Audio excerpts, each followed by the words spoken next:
का मौका दिया। सर, दिवाली जिसे दीपावली भी कहा जाता है, आज पाकिस्तान समेत पूरी दुनिया की हिंदू बिरादरी बड़े जोश और खरोश से अपना मजहबी त्यौहार मना रही है।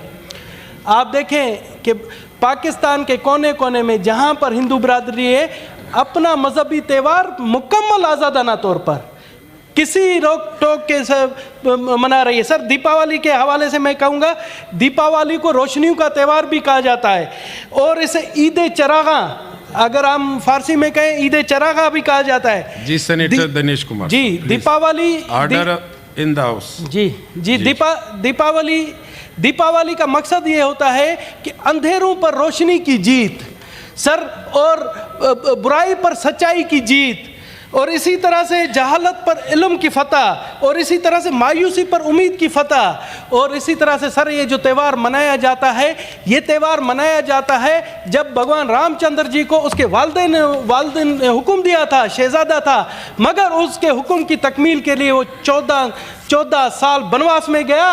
और ये मैं बताऊं कि इस बनवास के दौरान उन्होंने बलोचिस्तान के जंगलात में भी वो आए थे, जहाँ पर हिंगलाज माता का तीर्थ आस्थान है। सर, ये एक हिंदू बिरादरी के लिए बहुत बड़ा त्यौहार है।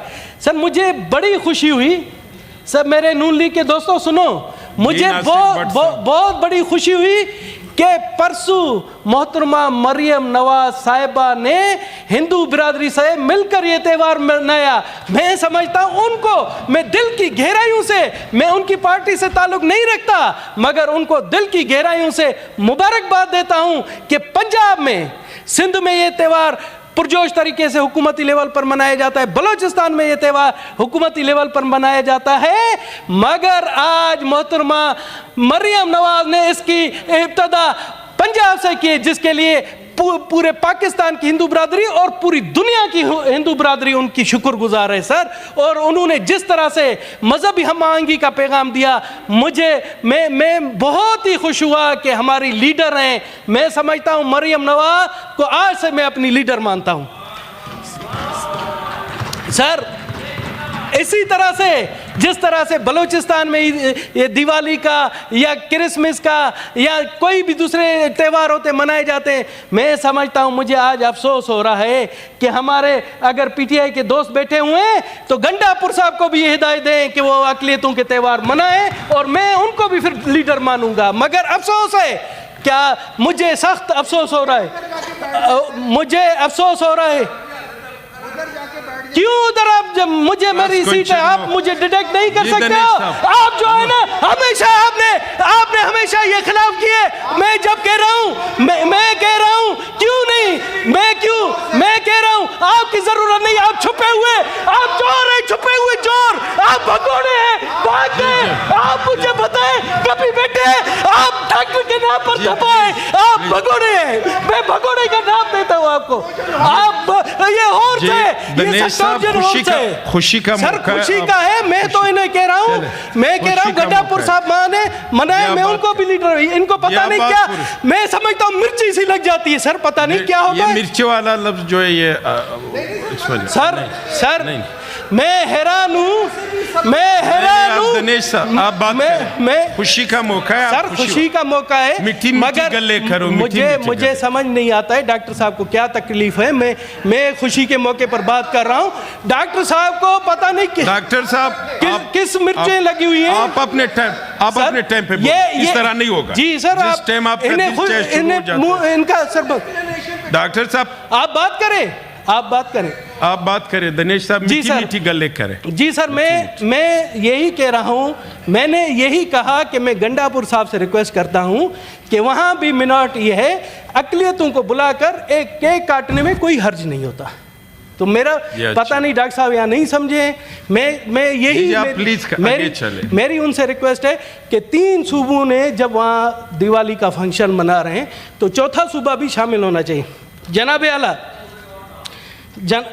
वो मैं सियासत में नहीं जाना चाहता हूँ, प्लीज जी, सियासत में नहीं जाना चाहता हूँ।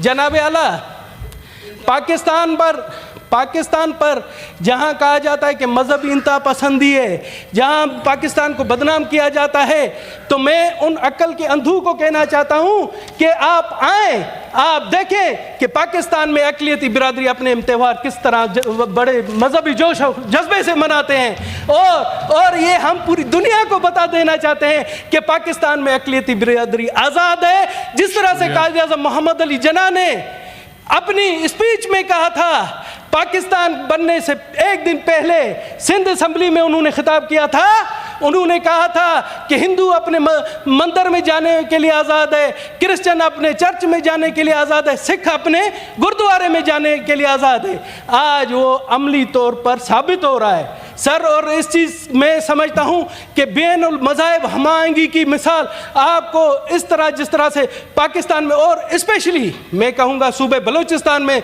जो मजहबी हमायंगी है, उसकी मिसाल पूरी दुनिया में आपको कहीं नहीं मिलेगी। आप देखें कि हिंगलाज माता का मंदिर है, वहाँ पर सिंध और पूरे पाकिस्तान से तक सालाना 10 लाख यात्री आते हैं, और वहाँ पर कभी किसी ने शिकायत नहीं की, पुरअमन तरीके से अपनी मजहबी इबादत करते हैं। सर, इससे बड़ी मजहबी और आज़ादी क्या हो सकती है? जनाब आला, थोड़ा सा मैं आता हूँ कुछ गलत लोगों के जहन में है। मुझे अफसोस होता है कि कुछ पढ़े लिखे लोग जो जब बातें करते हैं, सर मुझे जाहिलों से परवाह नहीं, जो कभी कभार मुझे अफसोस होता है पढ़े लिखे लोग, जब इंडिया और पाकिस्तान का मैच होता है तो मुझे एक दोस्त है यहाँ पर, मेरा कुलीग है, बोलता है दिनेश कुमार आप तो इंडिया की हिमायत कर रहे होंगे, पाकिस्तान और इंडिया का मैच। मैंने कहा दिनेश कुमार की ये धरती जन्मभूमि है, दिनेश कुमार का पाकिस्तान माँ है, और कोई गैरतमंद बेटा अपनी माँ के खिलाफ नहीं जा सकता। मेरा धर्म मुझे कहता है कि जिस धरती पर आपने जन्म लिया है वो आपकी माँ है, और कोई गैरतमंद बेटा कभी भी माँ की बेइज्जती बर्दाश्त नहीं करेगा। बहुत शुक्रिया। अभी मैं नहीं कहता हूँ, मैं कहता हूँ मेरा धर्म मुझे सिखाता है कि अपनी माँ से प्यार करें, अपने वतन से प्यार करें, और मेरे रग रग में अपने मुल्क के लिए, अपने वतन के लिए एक जज्बा है। खुदा न खास्ता अगर मेरी माँ मेरे वतन पर कोई बुरी निगाह से देखेगा तो दिनेश कुमार उस बुरी निगाह वाले की आंखें नोच देगा सबसे पहले। शुक्रिया। सर मैं कहता हूं हम वतन नहीं, हम अक़लियत बाजुए वतन है।